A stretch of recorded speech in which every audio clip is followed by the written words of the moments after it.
Hello. Thanks for joining us for a Unique Financial Perspectives episode. In this one, we'll be focusing on year-end financial planning opportunities that may apply to many of you. In this conversation, I'm joined by Foster Group Senior Lead Advisor, Ashlee Vieregger. Ashlee works with families who have a combination of financial planning and investment circumstances that create some interesting opportunities. This is true year-round, but especially as we near the end of the year.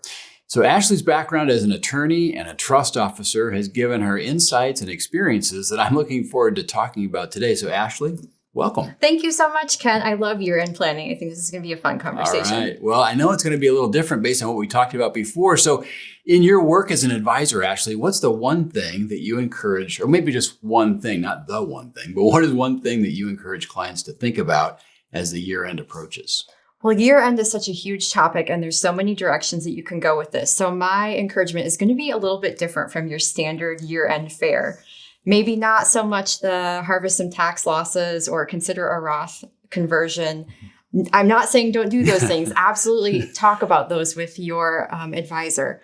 You should still be thinking about them. But my encouragement is going to be a little bit different. It's going to be along the lines of try to create a generosity interaction that's memorable with a young person of your family, your child, your grandchildren. Think of one thing that you can do to build that kind of momentum and interaction. Because what we know from observing clients and from our own experiences that generosity experiences are really formative. And so I'll use a story of my own to kind of illustrate this. Right. When I was a kid, we always did something at our church called the Jesse tree. They would put a tree with paper ornaments in the church vestibule. And on those ornaments were the names of local families who maybe had trouble making ends meet. Christmas is a difficult season if you're struggling to get by. And so on these ornaments were names of people, a single mother and her 2 young children, and maybe a few of their Christmas wish list items. And so by selecting an ornament on the tree, then you were committing as a family to make the holidays just a little bit brighter for them by purchasing those items on the wish list, gift wrapping them, and then bringing them back to church. And so as a kid, I very much remember doing this every single year with my family. And it really made plain, hey, not everybody has abundance and blessings and the kinds of resources that we do. What can we do about it to make the holiday season just a little bit brighter for those folks? So if you can think of one small generous thing that you did throughout the course of the year and share that with your child or your grandchild, you're doing that same kind of thing that I just mentioned with the Jesse tree. So let's start really small. Is there one charitable gift that you made this year that you could talk about? Why did you choose your church or the food bank or Big Brothers Big Sisters of Central Iowa? How did you arrive at the dollar amount that you gave? What did it mean to you to be able to make that gift? What are you hoping for in terms of impact or effects that generosity will bring? And if you can have that very short conversation, you are laying the foundation for making generosity a real thing with the young people in your family. And let's face it, the hard work is already done. You've already written the check. You've already been generous. Let's just spend a minute talking about it to make that conversation a memory for those young people in your life. Wow. Great story. I suppose people may have something similar to what you just described as your childhood growing up, where you have a memory like that. So that's great, because I know we do need to talk to our kids and grandkids even about how we think about money, how we use it, how it connects to our values. Those are great things to do. If we wanted to go maybe one step further than just saying, hey, this is something I've already done this year, what else might be kind of the next step? Yes, more. I love it. More is always better when it comes to generosity activities like this. They're just frankly such powerful teaching and learning opportunities. They're a way for kids to grab hands-on education without it feeling like an assignment or something that they would do at school for homework. So here's the idea that we call the gift of giving at Foster Group. This is like a holiday tradition in the making, out of the box. You have to do very little work to actually make this happen. So it's great for getting started. Here's how it will work. If you have a Thanksgiving family gathering, this is the perfect time to kick off this exercise. Gather all of the young people in the room, ages 5 to 25, and maybe the oldest person in the family introduces a giving challenge. So that's maybe grandma or grandpa or a parent. Let each child know that they're going to be given amount of money to give away. And the rules is that it has to go to a charitable organization. It can't be kept for yourself or given to a sibling or a friend. It needs to go to a charitable organization or cause that will have impact. And the way that you dole the money out is maybe the child's age times $10. So 5-year-olds get 50 to give away and 10-year-olds get 100 and so on and so forth. And let the children know that they have until Christmas to decide which organization they would like to support. So for the younger kids in the family, they're probably going to need a little hand holding and help from mom or dad. For the older kids, this is a great empowerment activity to give them some real world decision-making, responsibility, independence. Watch and see where they run with it. As the parent or the grandparent, you can be a sounding board or a source of information or advice, but this works really well to get them thinking and their wheels turning on their own without maybe a parent looking over their shoulder, so to speak. So they'll have a couple of weeks to figure out who their desired recipient is. And then when Christmas rolls around and hopefully the family is gathering again, go around the group and have each child report back to the larger family on which organization did they choose and why. Keep Kleenex handy because this one, you are not going to have a dry eye in the house if you do this, because it's so meaningful to see generosity through the eyes of children. They approach it in a way that it can be very different and refreshing from the way that, adults might look at it. It's such a neat beginning activity to kind of do with your family. And the best thing is you can repeat it year in and year out. And it's a tradition in the making that requires little setup, but a lot of impact and memories to last for years to come. So interesting. So I'm listening to that story and thinking, this is something, hey, maybe the Kramer family would like to do. Of course, it's interesting because I have 4 married daughters and now 8 grandchildren. So I start to do the math a little bit. Like, okay, we're going to have to think about this. But hey, we're doing giving at the end of the year anyway. So why not think about something like this as the way to do it, or at least a way to do part of it? I agree. I mean, I hope you consulted with your financial advisor that this still fits as a part of your overall cash flow plan for the year.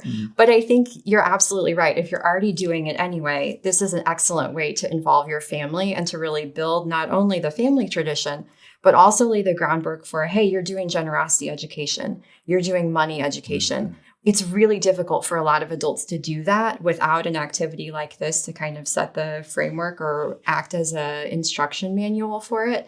But it's so important that kids, especially in those formative ages, 5 to 25, really get this exposure to real world decision making with real money, not a textbook activity or a homework assignment that doesn't touch their real life. Yeah, I agree. I mean, kids, grandkids, all of us, any age, we need real life lessons on how better to think about money, how to handle resources, how to make good decisions.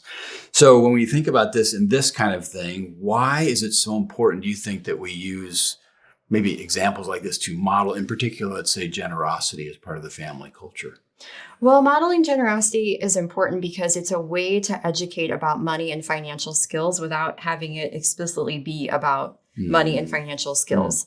So there's a lot of research that shows that really being silent about money when you're in childhood with your children is very harmful. I mean, there's so much research on the reason that you see adults who are otherwise intelligent making poor financial choices in their 20s and 30s and 40s is because they didn't have a good framework for building financial skills as a child. You can do all the homework assignments and workbook activities in the world, but until you get that hands-on, I'm using real dollars and I have to weigh the real trade-offs of, do I do this or that? It's just very difficult to build those skills. So I'm critical of silence with money because silence teaches nothing. And it's very difficult for a lot of adults to plainly speak about money with children and grandchildren. And there's, again, a whole body of research of why that is so challenging, but let's just name it.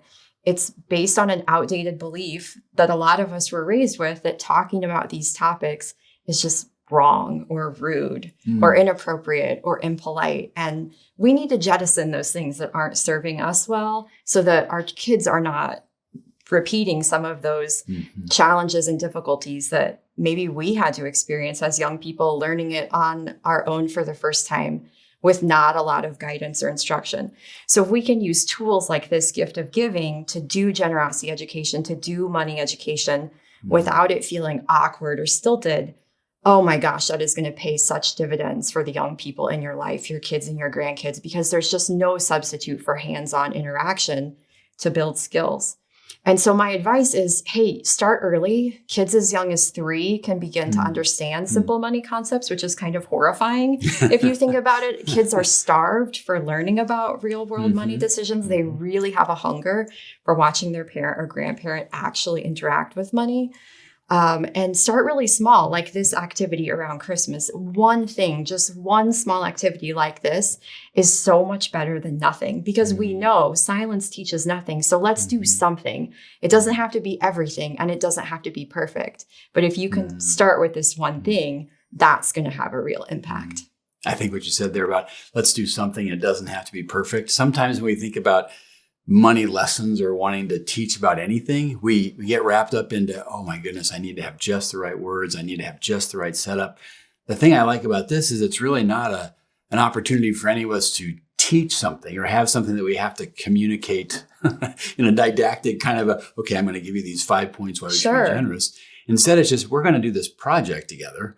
And as a result, we know as a result of doing this project, people are going to pick up some lessons about what handling money is like. The other thing you said that I really like is until you actually are making decisions with real money, it's just such a hypothetical. I remember hearing for years and years stories about people who'd be given $1,000 to hypothetically invest in a portfolio. And then you'd hear about these incredible results that they had with their artificial $1,000. I'm so good on paper. I'm so good on paper. It's because, until you're really like, no, this is real money and this decision will actually have real consequences, you don't get to feel kind of the weight of what it means to handle a little bit of money. Like you said, whether you're 3 or 30, there's just a kind of a weightiness. Absolutely. Actually, repetitions are key. Yeah, you just need confidence, and that comes from doing it again and again.